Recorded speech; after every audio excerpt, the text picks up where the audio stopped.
Notre Père Céleste, nous te remercions pour ta parole et nous te prions ce matin que tu nous parles, que tu nous transformes, que tu nous sauves, que tu nous sanctifies, que tu nous enseignes ce que nous ne savons pas, que tu nous donnes ce que nous n'avons pas et que tu fasses de nous ce que nous ne sommes pas. Au nom puissant de Jésus-Christ. Amen. Je vous invite à trouver dans vos Bibles Psaume 90 sur la page 650 des Bibles de l'Église. Psaume 90. On va reprendre la série de prédications dans l'Évangile de Marc la semaine prochaine. Mais je dis pour démarrer cette année 2025, je dis ça nous ferait du bien de prendre du temps de méditer ce psaume qui nous aide à apprendre la sagesse, ce qui nous préparerait pour cette nouvelle année devant nous. Donc le psaume 90, lisons cette parole de notre Dieu. Prière de Moïse, homme de Dieu. Seigneur, toi, tu as été pour nous un refuge de génération en génération. Avant que les montagnes soient nées et que tu aies donné un commencement à la terre et au monde, d'éternité en éternité, tu es Dieu. Tu fais retourner l'homme à la poussière et tu dis, fils d'Adam, retournez, car 1000 ans sont à tes yeux comme le jour d'hier quand il passe et comme une veille de la nuit. Tu les emportes, ils sont comme un instant de sommeil qui le matin passe comme l'herbe. Elle fleurit le matin et elle passe.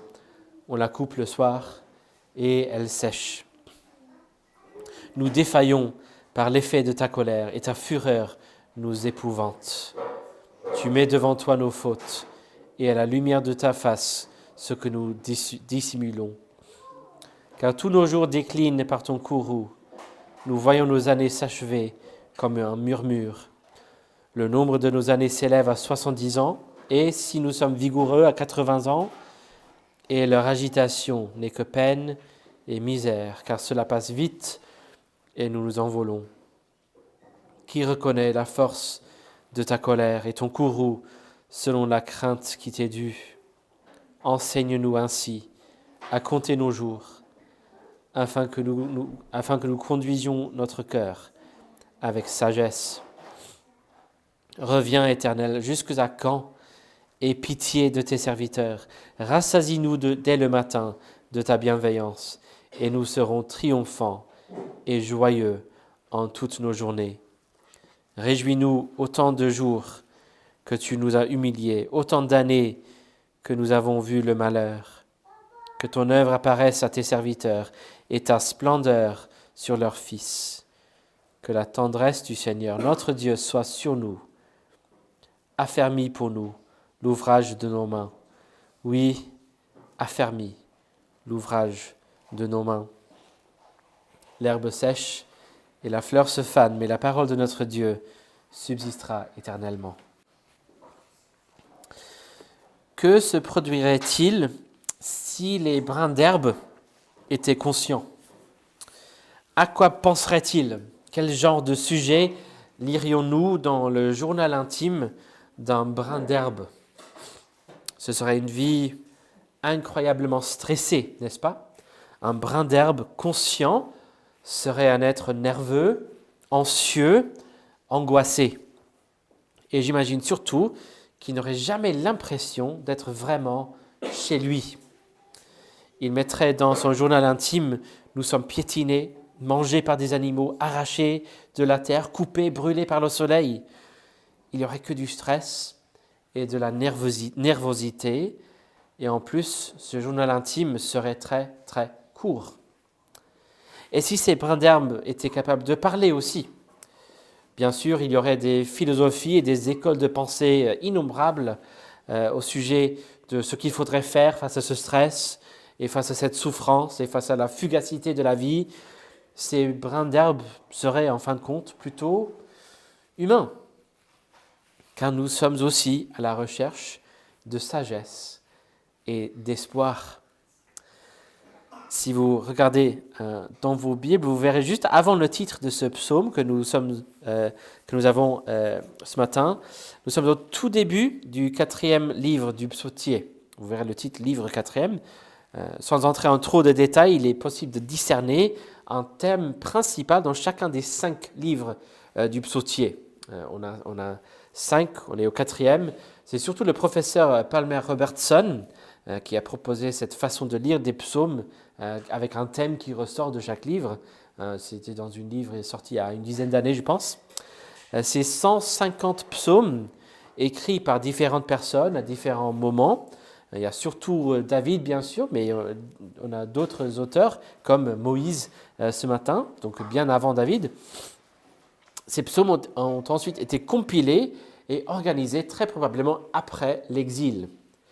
Et cette organisation s'est sûrement faite avec le but d'encourager et instruire le peuple qui vient d'être retourné de l'exil en Babylone, qui se trouve à Jérusalem et qui doit rétablir le temple et le culte.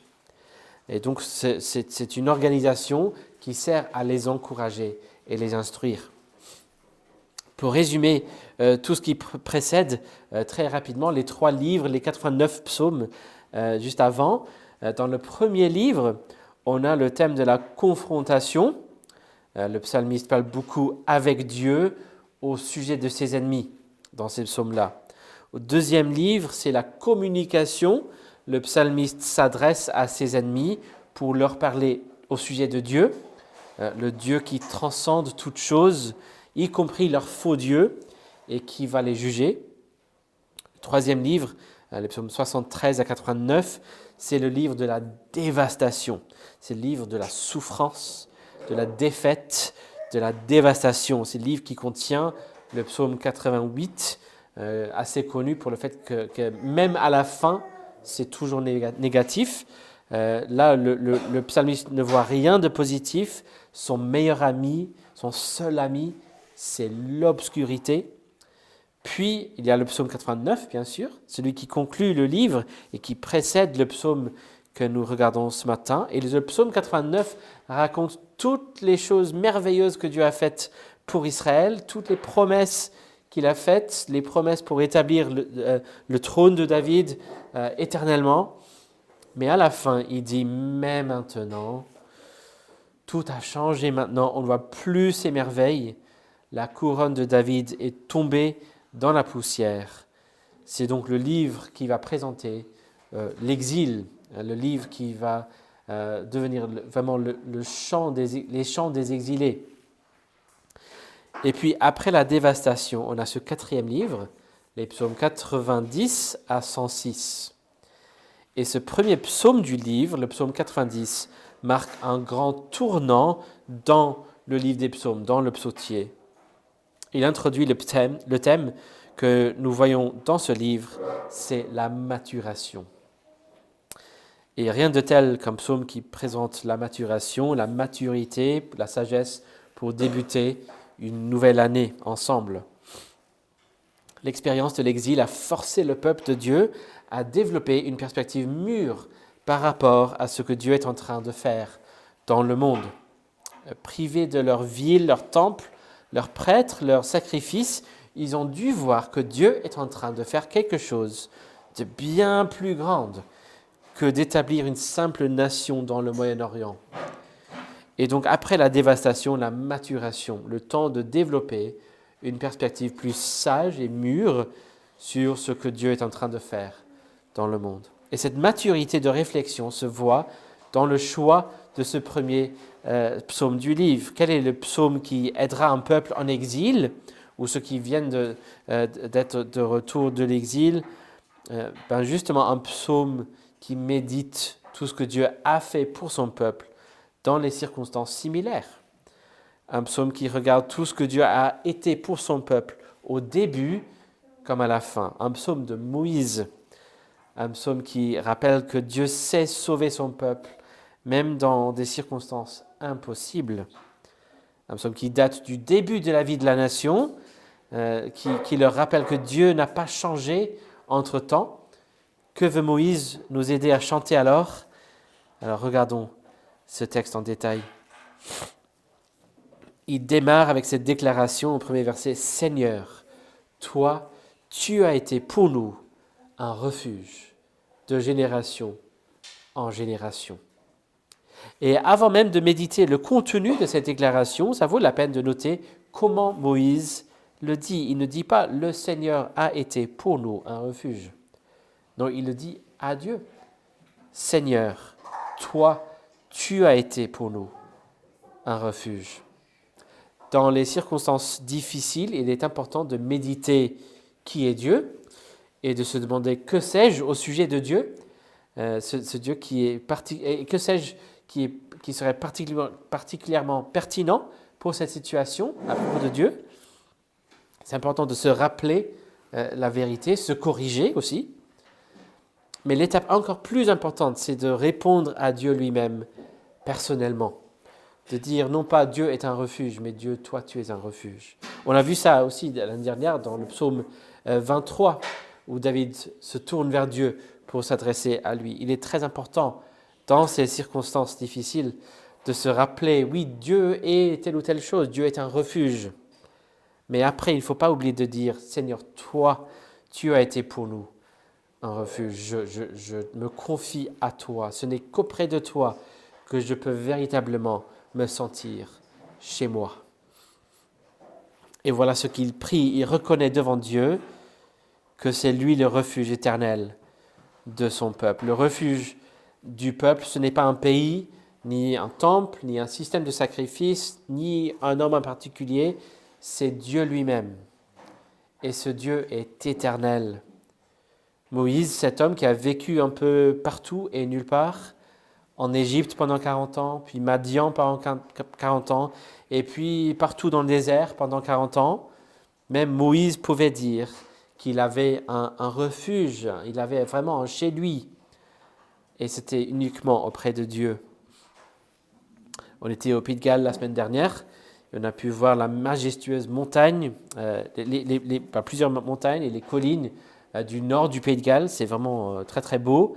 Et quand on est entouré de montagnes, que ce soit au Pays de Galles ou dans les Alpes ou n'importe où, on sent à quel point elles sont anciennes, n'est-ce pas? On a un vrai sens de quelque chose qui a duré. Mais Moïse sait qu'on peut remonter encore plus loin que ça. Il y a la terre et le monde, mais encore plus loin, avant tout cela, Dieu est Dieu d'éternité en éternité. Il n'a ni début, ni fin. Il est, tout simplement. Et c'est lui le refuge éternel de son peuple. Et ayant introduit cette idée principale de sa prière, il médite la pertinence de cette vérité en relation avec les difficultés qu'ils ont vécues. Les mêmes difficultés qu'ont vécu le peuple de Dieu toujours. Au verset 4 à 6, il médite la fugacité, la nature éphémère de l'homme. L'homme vient de la poussière et il y retourne. L'homme est comme l'herbe. Elle fleurit le matin et elle passe. On la coupe le soir et elle sèche. Et ce qui nous paraît comme étant très longtemps, 1000 ans, c'est rien pour Dieu. Verset 4, 1000 ans sont à tes yeux comme le jour d'hier, quand il passe. Si on demandait l'âge de la Terre, on peut trouver une énorme variété de réponses, quelques milliers d'années jusqu'à quelques milliards. Dieu seul connaît la réponse exacte, mais de toute façon, quelle que soit la réponse exacte, pour Dieu, la réponse pourrait toujours être, pour moi, juste quelques jours. Donc ces jours d'obscurité et de souffrance qui auraient pour moi une telle importance, une énorme importance dans le présent, et c'est normal que des jours difficiles soient si importants pour nous dans le présent, ces jours sont aussi, dans un autre sens, rien. Ces jours seront très bientôt loin derrière nous. Puis au verset 7 à 9, on voit un autre problème. Non seulement on est petit, mais on est pécheur aussi. Donc Moïse relativise non seulement la durée de la dévastation que l'on peut connaître par rapport à Dieu, mais il compare aussi notre statut moral vis-à-vis de Dieu. Oui, je souffre, mais je ne suis pas entièrement innocent non plus en moi-même. Verset 8, tu mets devant toi nos fautes, et à la lumière de ta face, ce que nous dissimulons. Oui, on a souffert dans le désert, mais on a aussi péché contre Dieu. Oui, on souffre dans l'exil, mais nous n'avons pas été fidèles à Dieu. Même avec ce peu de temps que nous avons, ces quelques jours que le Seigneur nous a accordés à chacun d'entre nous ici, nous les avons utilisés pour nous rebeller contre Dieu. Le tournant de ce psaume se trouve au verset 10. Et on refera le point en termes de la structure de ce psaume tout à l'heure.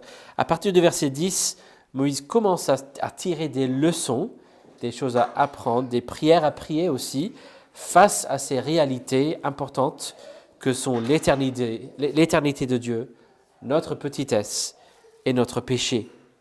Au verset 10 à 12, lorsque les pécheurs trouvent leur refuge en Dieu, on reconnaît sa justice et on cherche à apprendre et aimer la sagesse.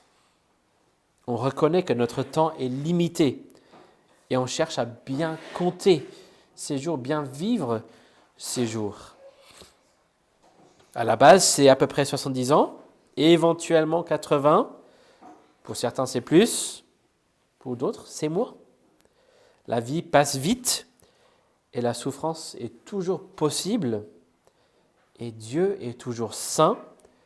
Donc, verset 12, enseigne-nous à bien compter nos jours, afin que nous conduisions notre cœur avec sagesse. Donc, dans le refuge, les pécheurs apprennent la sagesse. Puis au verset 13 à 18, dans le refuge, ceux qui souffrent et qui connaissent leur petitesse apprennent la joie dans le Seigneur et sa bienveillance. Moïse sait, même si mes jours sont quasiment rien, je peux quand même connaître et me réjouir de la bienveillance et la fidélité de Dieu chaque jour, chaque matin. Verset 14, rassasie-nous dès le matin de ta bienveillance, et nous serons triomphants et joyeux en toutes nos journées. Oui, dans un sens, la vie passe vite. Mais dans un autre sens, pensez à toutes les matinées que vous avez vécues et que vous pourrez encore vivre. Toutes ces opportunités de recevoir, de reconnaître, de vous réjouir en la bienveillance, la miséricorde de Dieu à nouveau. Et il sait au verset 16 que la gloire de Dieu, la splendeur de Dieu sera connue non seulement par moi et ma génération, mais par nos fils, par toutes les générations qui suivent. C'est réjouissant de penser à toutes ces autres personnes, toutes ces autres générations qui vont découvrir, recevoir et célébrer la bonté et la bienveillance de Dieu. La miséricorde de Dieu se renouvellera tout autant le jour après ma mort qu'au jour de ma naissance. Les projets du Seigneur continueront, même si je ne suis pas là pour les voir. Dieu sera glorifié de génération en génération. Et comment ça se fait? Verset 13, c'est Dieu qui revient et qui a pitié de son peuple. Il revient, littéralement, c'est le mot tourner, qui peut vouloir dire revenir ou rentrer. Et ces deux verbes qui se trouvent au verset 13, tourner et avoir pitié, ce sont les mêmes verbes que Moïse a utilisés dans sa prière sur le mont Sinaï après l'affaire du veau d'or. Tourne et pitié. Et il sait que le Seigneur va le faire. Ce n'est que par la miséricorde de Dieu que nous pouvons vivre dans ce refuge éternel, par l'amour qui fait expiation de nos péchés. Cet amour qui pourvoit un sacrifice pour effacer nos fautes. Cette compassion qui a fait en sorte que Dieu soit revenu vers son peuple, est venu même en chair pour qu'il puisse se livrer pour nous, pour établir notre place dans ce refuge. C'est en Jésus-Christ que nous voyons que Dieu veut nous donner cet abri, qu'il veut être lui-même notre abri, notre refuge. C'est lui qui a souffert la colère, la fureur, la tempête de Dieu pour nous, pour que nous ayons ce refuge en lui. C'est par Jésus-Christ que la tendresse de Dieu est sur nous. Et donc au verset 17, à la conclusion du psaume, Moïse sait que le Dieu qui est éternel et qui est pour nous un refuge éternel peut ainsi donner du sens, de l'importance à l'ouvrage de nos mains. C'est lui qui affermit et qui l'établit. C'est grâce à lui que nos efforts ne sont pas gaspillés, qu'ils ne sont pas en vain. Et en particulier, nos labeurs dans l'Église participent à ces projets. Ce que nous faisons pour Jésus dure grâce à lui. Si on fait zoom arrière pour résumer ce psaume et pour regarder sa structure, on voit qu'on a en fait un chiasme. On peut dire c'est une sorte de pyramide, A, B, C, C, B, A. Dans la structure, on voit cela notamment dans les mots qui sont répétés entre les différentes sections. Donc on démarre avec le A des versets 1 et 2, qui parlent de l'éternité et la stabilité de Dieu, et qui vont trouver des échos, surtout dans le titre, le mot Seigneur ou Maître, dans le A du verset 17. Donc 1 et 2, et puis verset 17, les deux A. Puis on a le B des versets 3 à 6.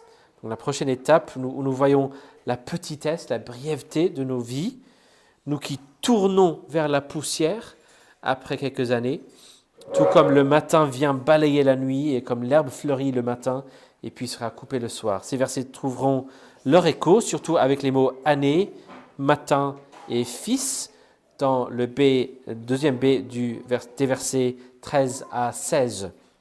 Donc année, matin et fils dans les versets 3 à 6 et 13 et 16.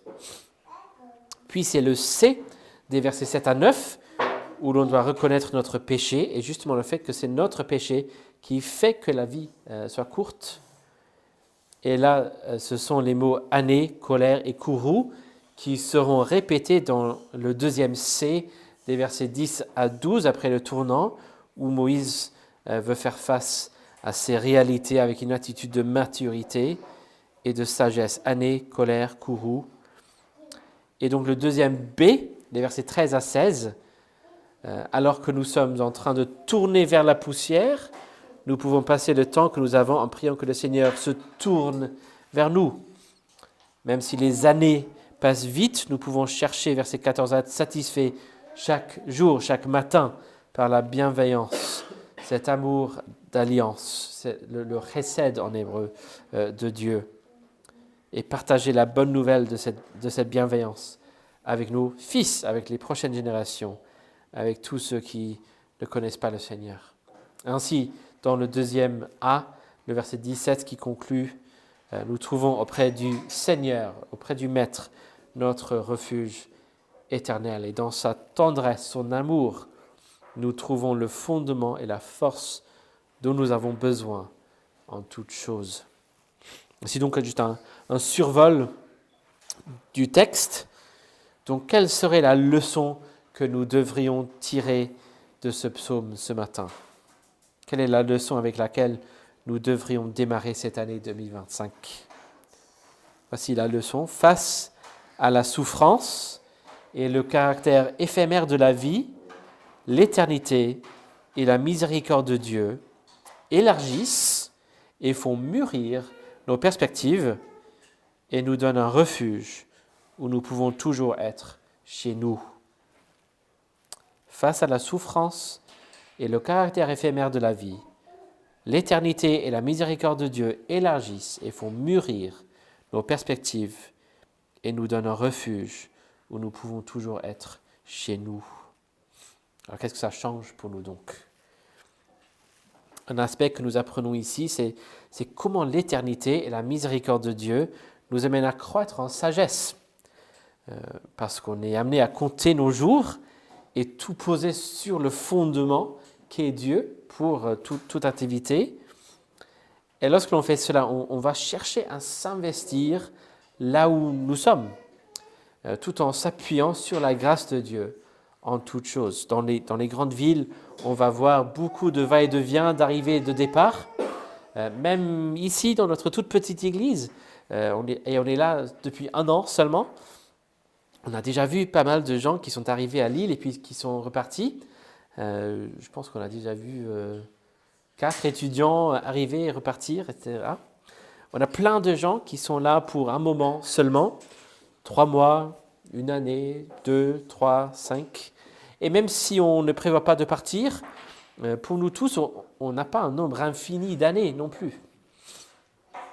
Le cœur sage voit l'importance de s'investir là où nous sommes. Même si on sera ailleurs dans 1 an, même si on sait très bien que les circonstances seront complètement différentes dans 1 an, dans la vie, dans l'église, dans les amitiés, s'investir par notre service, notre effort dans les relations, dans la prière, dans l'amour, trouver la stabilité non pas dans les circonstances, mais dans le Seigneur, notre refuge. Et si les circonstances changent dans 1 an, si je suis ailleurs ou si tous les autres sont ailleurs, on aura toujours le même refuge et on peut continuer à s'investir. Une deuxième et dernière chose que la leçon de ce psaume nous donne, c'est qu'il nous aide tous à reconnaître que le monde et son créateur sont beaucoup plus grands que nous. Et à la lumière de tout cela, on pourrait être amené à poser la question, mais pourquoi est-ce qu'on est là? Pourquoi est-ce qu'on est toujours là? Pourquoi suis-je toujours là?